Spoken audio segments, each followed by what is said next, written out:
Right, let's get things done. It's another business talk. Today, kunezinto ebengingathanda ukuzisho kodwa sengizozisho. I can hear you from the background saying zisho. Okay. Right, I was once invited into the talks at the Regenesis Business School. It was the impacts on trade wars between China and America. It was in 2018 with the high panel of economists, country, nationwide, from mining sector, agricultural sector, your IDC, and other sectors.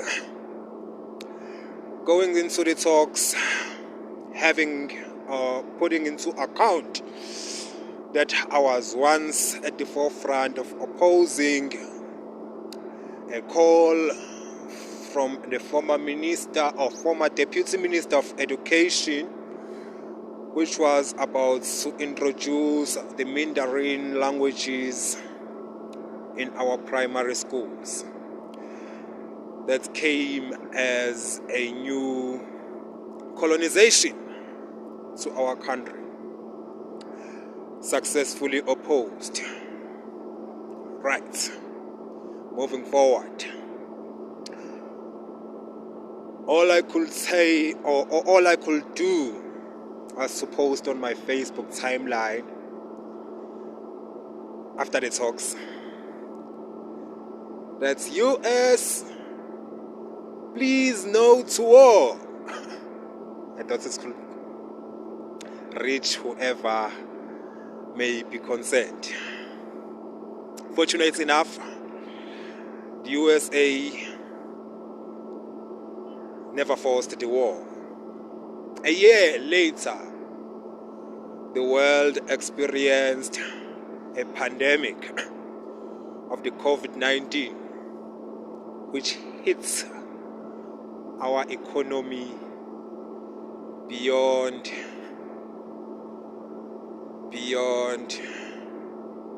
our imagination. Our economy has reached the biggest decline ever in the history of our democratic era, fallen to -1 or below that. Lost over 2 million jobs.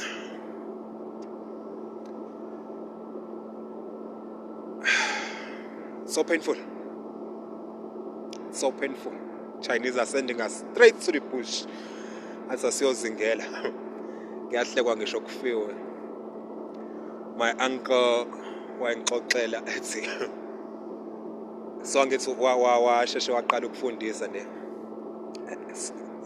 ufundisa emakhaya so befundisa insizwe ezisayilingane naye. Uthi khona enye yayeke ifikele nje ngo11 eklasini athi uyayibuza ukuthi wendoda wafika ngalesikhathi esikoleni imtshela ukuthi hayi mina sengikwazi ukuze esikoleni ngingayidlili inyama.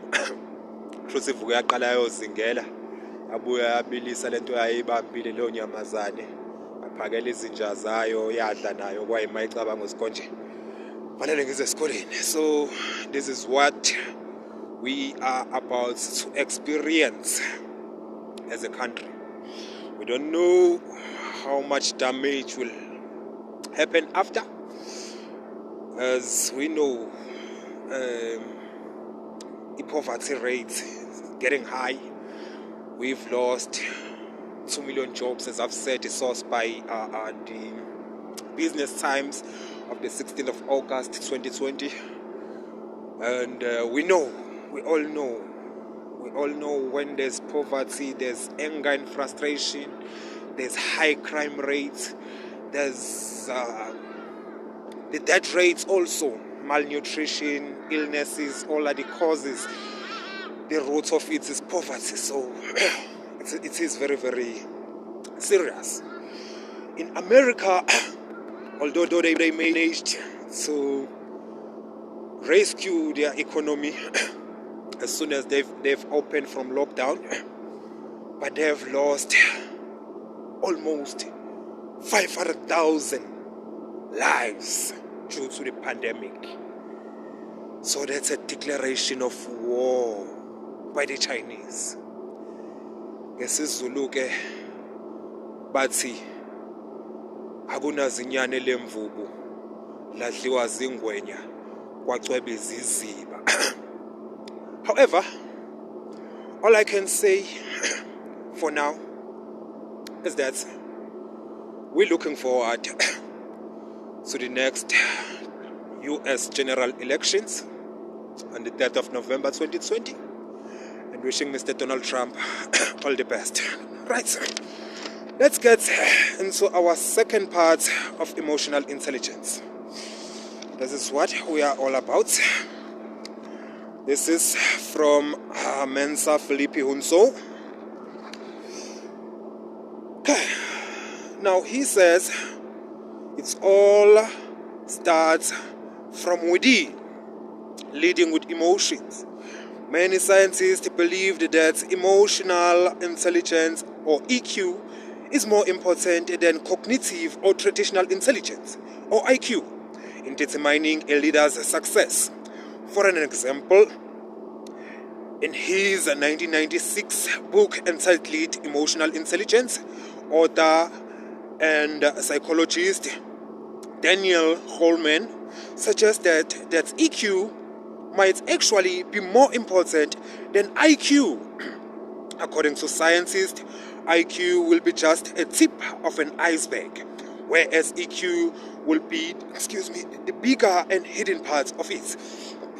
I guess this deserves reflection. Why is EQ considered the hidden but yet most important part of it? It is because emotions lie within us and they are data.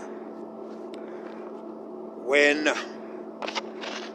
aware of your breath, more mindful observing, speaking and listening.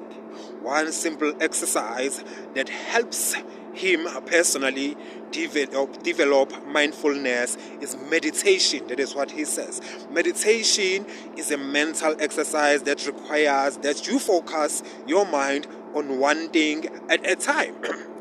And it is the most powerful technique that can help you become much more mindful of everything you do. On www.peacefulrevolution.net, you will find a wonderful self-development program that uses mindfulness meditation to bring the best out of people. Becoming mindful of your emotions is the first step that you can lead, or that can lead you to starting to use your EQ. Now, mindfulness, one thing at a time. Okay. Right. My uncle also said to me, your attitude determines your altitude. And guess what? Attitude is a factor of emotions. Sibakhuzileke omaqinasi bephapha too much, baphapha too much, bekhuluma lockdown, stay home. Hayi bo, niyawazi umonakalo ozolandela, ni ready? So whatever the case was, we had this understanding that the fear of the unknown is more dangerous than the unknown itself. I'm not in the right mood. I'm so emotional at the moment because of these news that I'm sharing with you tonight, but hopefully I will come right. Thank you so much for tuning in. We have already lost almost 20 billion rands in the informal economy. I mean, the economic system that we are trying to build outside of the complex economy. Within these 2 million people who lost their jobs, whether they're taking taxis to work, whether they're buying apples in the streets, whether they're giving lunch money to their kids, whether they're buying bread in the local tuck shops, it's all our economy that we are trying to build. So this is what the trade wars, the impacts on trade wars has done to us as we speak.